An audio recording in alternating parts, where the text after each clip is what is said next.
자, 오스만 제국이 작은 토국이었는데 거기서부터 점차 세력을 확장을 해가지고 콘스탄티노플을 함락할 정도로 대단한 성공을 거두었던 그 초기의 성공 요인은 무엇일까라고 한번 찾아보도록 하겠습니다. 자, 국가의 성공 요인은 한마디로 이렇게 얘기할 수 있어요. 부국강병입니다.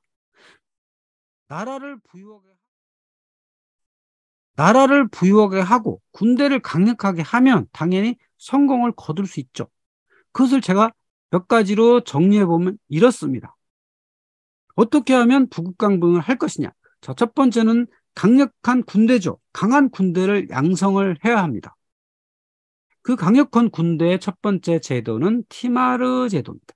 국가의 부의 운영과 기병대를 양성하기 위한 제도였고요. 자, 두 번째는 데브시름의 제도입니다.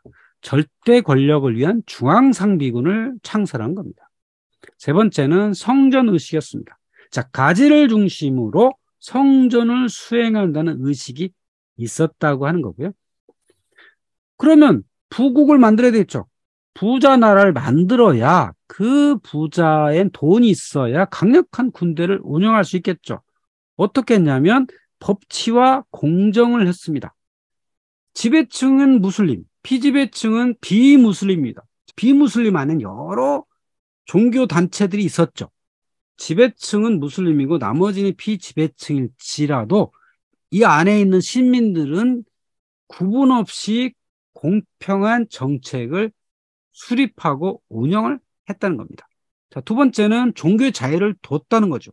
이슬람을 가장 중시하지만 그 이슬람을 강요하진 않았다는 거죠. 강제 개종은 하지 않았다는 겁니다. 선택할 수 있게 했다는 거죠. 물론 상당수의 사람들이 이슬람을 개종을 했습니다. 왜? 이슬람을 개종하는 게 유리하니까. 하지만 여러 지역에서는 그들 스스로의 종교 공동체를 유지할 수 있도록 허락했다고 하는 겁니다. 이게 바로 부국강병의 중요한 요체였죠. 이것들을 하나하나 보도록 하겠습니다.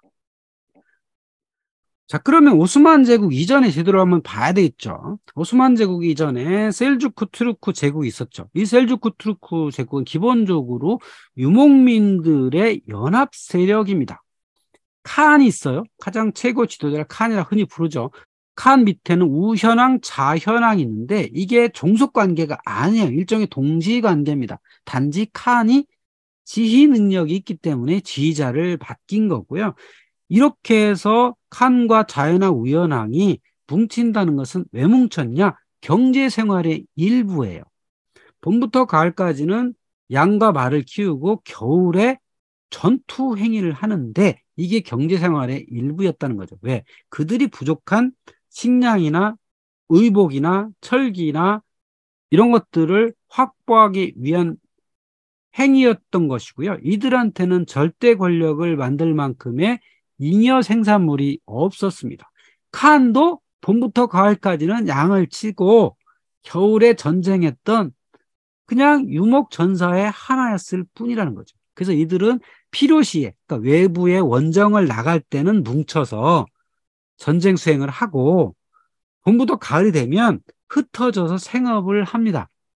유목민은 뭉쳐 있으면 양을 키울 초지가 없어요. 그러니까 당연히 여러 지역에 흩어져서 살아야만 하는 게 유목민이고 겨울에만 남자들만 모여서 전투를 했다는 거죠. 자, 그러다 보니까 어떤 단점이 있었냐면, 자, 셀주크 제국은 강력한 전투력으로 승리를 거듭했지만 통치력을 갖추지 못했어요. 왜냐하면 뭉쳐서 계속 이거를 운영을 해야 되는데 또 분리가 되니까. 그래서 절대 권력을 만들지 못하니까 지속적으로 분리가 될 수밖에 없습니다. 그리고 이 유목 군대를 보시면 투르크인 경기병은 생활 속에서 싸우는 전사입니다. 직업이 전사가 아니고 생활 속에서 싸운다는 거죠.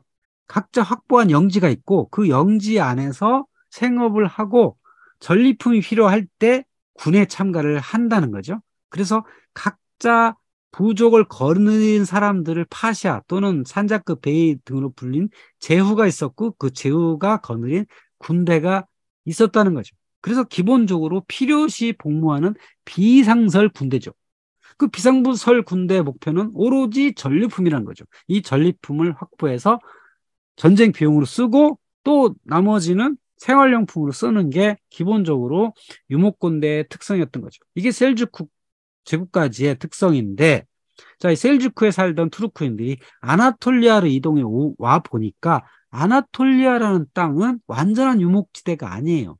유목과 정주의 경계선에 있었습니다. 환경이 많이 달라요. 그리고 기독교 제국과 싸워야 됩니다. 이들과는 그냥 싸우기만 하고 전리품만 챙겨서는 답이 아닌 것 같다. 그래서 술탄 지칼의 상설군대의 필요성이 제기가 됩니다. 그렇게 해서 상설되는 군대를 만들어야겠다. 그리고 지속적으로 전쟁할 수 있는 강력한 기병을 양성해야 된다라고 하는 거죠. 자, 그전까지 유목군대는 그냥 기병도 알아서 하는 군대였단 말이죠. 평상시에 양을 키우다가 얻게 되는 기병 실력으로 겨울에 전쟁을 했단 말이죠. 그런데 더 강력한 적을 만나서는 안 되겠더라. 양성된 사람들이 필요하다라고 하는 의지가 생긴 것이고, 또 기본적으로 아나톨리아의 토국에서 생겨났던 하나의 생각이 뭐냐면 신민과 토지는 술탄의 것이다라는 거죠. 다 술탄이 모두 소유한다. 다만 이것을 일부 가지와 또 관리들한테 나눠준다. 봉투를 준다. 이런 개념으로 바뀝니다. 그래서 각 지역을 제후 및 관리들한테 하사를 해요. 그래서 관리들이 네가 그 불화받은 땅을 통치를 해라. 그리고 거기서 세금을 거두고 그 세금을 가지고 기병을 양성해라 라고 하는 겁니다. 그리고 전쟁이 일어나면 그 기병들이 전쟁에 참가하도록 해라라고 하는 게 술탄의 명인 거죠. 여기서부터 술탄이라고 하는 절대 권력자가 생겨나기 시작했다는 거죠. 자, 그 지역에 거둔 세금은 기병, 그리고 말에 들어간 온갖 장비들, 이런 거 있어야 될 거 아니야. 그런 거 비용을 그 지역을 다스리는 가지나 관리들한테 역할을 부여함으로써 상비군을 만들 수 있었다는 거죠. 자, 두 번째 제도는 중앙상비군입니다. 술탄 직속의 중앙상비군이 필요하다. 왜 그러냐면, 자, 셀주크 투르크 제국까지는 다 지역의 제후들의 군대예요. 제후들의 군대가 연합해서 가장 힘센 사람이 칸이 됐을 뿐인 거죠. 그런데 이게 아나톨리아에서는 뭔가 문제점이 있다. 그래서 이걸 개선한 거예요. 자, 술탄이 직속 부대가 필요하겠다. 물론 기병들은 각 지역에 이 봉투를 불화받은 사람이 기병을 양성을 하지만 술탄 스스로 운영을 할 수 있는 이 상비군이 필요하겠다는 목적이 생긴 게 데부시름의 제도입니다. 자, 이 제도는 어떻게 생겼냐면 기독교 마을을 공격해서 10대 후반의 남자 아이들을 노예로 삼았습니다. 이들을 군대로 삼게 된 거죠. 처음엔 이렇게 시작을 하다가 발칸 지역에서 한 명씩 징집해가지고 부대로 편성을 하고 이들을 10대 후반이니까 교육을 시켜서 군인으로 만들고요. 기본적으로 이슬람으로 개종을 시키겠죠. 이 부대 이름을 예니체리라고 불렀는데요. 예니체리는 새로운 병사라는 뜻입니다. 자, 이들은 40살까지 기본적으로 독신이었어요. 이게 문제가 많겠죠. 근데 나중 되면 이제 결혼 허용이 되는데 초기에는 기본적으로 노예였기 때문에 독신을 강요를 했고 이들을 중심으로 술탄이 운영하는 직속 중앙 상비군으로 만들었다고 하는 거죠. 근데 이 예니체리에 갈 수 있는 사람은 오로지 기독교 가정 출신이어야 됩니다. 튀르크인이나 쿠르드인이나 러시아인이나 유대인이나 그루지아인은 대상이 아니었어요. 오로지 발칸반도 또는 아나톨리아에 살고 있던 기독교 출신 남자아이들은 예니체리로 갈 수 있었던 거죠. 자, 초기에는 이렇게 잡혀가지고 노예 출신으로 군대 갔지만 점차적으로 대우가 좋다는 걸 알게 되고 아예 발칸의 가정에서는 그 집안의 아들들 한 명씩을 적극적으로 보냅니다. 왜냐하면 군대만큼 남자한테 좋은 직업이 없거든요. 왜 좋냐면 군대 가서 실력을 발휘를 하면은 군사적 재능에 따라서 최상층으로 올라가기도 했다는 거죠. 자, 오스만 제국에서 술탄은 그 오스만의 가문 사람들이 했지만 술탄 이외의 다른 사람들은 능력에 따라서 많이 배치됐거든요. 이 예니체리 출신들이 중요한 자리를 차지한 경우가 상당히 많았습니다. 왜냐하면 이 사람들이 어떤 신분에 상관없이 오로지 실력으로 올라온 사람이기 때문에 그만큼 역할을 많이 할 수 있었고, 그만큼 오스만 제국은 신분을 뛰어넘는 문이 열려 있었다는 거죠. 이게 이 부국강병의 유체라고도 할 수 있겠죠.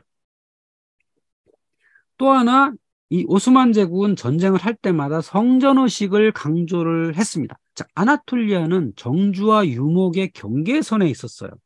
자, 그러다 보니까 이 동쪽에 있는 유목전사들과 싸워서는 승산이 별로 없어요.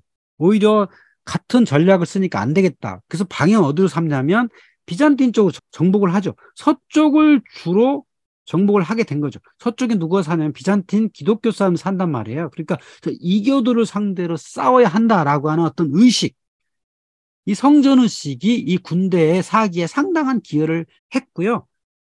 기존의 유목전사와 다른 것은 정복에 그치지 않고 평정하는 데 목적을 뒀다. 이게 굉장히 큰 전환입니다. 기존의 유목군대들은 무조건 정복해서 약탈해가지고 거기서 전리품만 얻으면 그냥 버리고 떠났거든요. 그 티무르라는 사람도 그랬어요. 티무르라는 사람도 정복을 수없이 했지만 목적이 오로지 약탈이었어요. 그래서 티무르는 그 제국을 엄청 넓게 만들었는데도 불구하고 그 아들대에 가서는 그냥 일시에 무너져 버리거든요. 그런데 이 오스만은 그렇지가 않았다는 거죠. 그냥 정복 전쟁을 한 게 아니라 관리할 목적으로 전쟁을 했어요. 그러면 벌써 자세가 다르죠. 전쟁을 해도 그 지역의 민심을 잃지 않도록 다독거리는 거, 이런 것도 필요하고, 또 그곳에서 제도를 잘 만들어 가지고 운영을 한다고 하는 기본적으로 사전에 자세가 있었기 때문에 약탈하고 떠나는 전쟁이 아니라 승리하고 머물러야 한다는 의식이 강하게 자리 잡았다고 하는 게 이게 중요한 거죠. 이 부국강병의 요체인 거죠. 서쪽으로 방향을 잡았다는 것도 이것도 중요한 겁니다. 지정학적 이점을 살렸다. 여기 아나톨리아 반도, 여기가 유목과 정주의 경계이기도 하고 바로 비잔틴 제국의 옆이기도 하고, 그런데 마침 이 비잔틴 제국이 점차 약해지고 있었어요. 자, 1204년에 있었던 4차 십자군으로 이미 콘스탄티노플은 한번 함락된 적이 있어요. 실제로 망했었고 그 자리에 60년 동안 라틴 제국이 들어섰었거든요. 그러니까 아주 나라 거의 뭐 몰락 직전으로 있었던 거죠. 그 자리를 이 오스만 토국이 비집고 들어가서 영토를 확보하게 된 거고, 또 목표를 발칸 반도 쪽으로 잡았다는 것. 이것도 상당히 유리한 전략이었다는 거죠.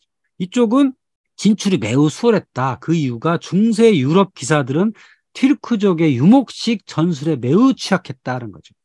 중세 기사들은 그냥 1대1로 붙여가지고 큰 말, 그다음에 튼튼한 갑옷, 긴 창 가지고 이렇게 싸우는, 말하자면 기사도다운 전쟁을 좋아했죠. 하지만 유목 전사들은 절대 그런 싸움을 하지 않죠. 오로지 멀리서 활을 쏴고 아니면 질 것 같으면 도망가고 되게 비열한 전술을 쓰죠.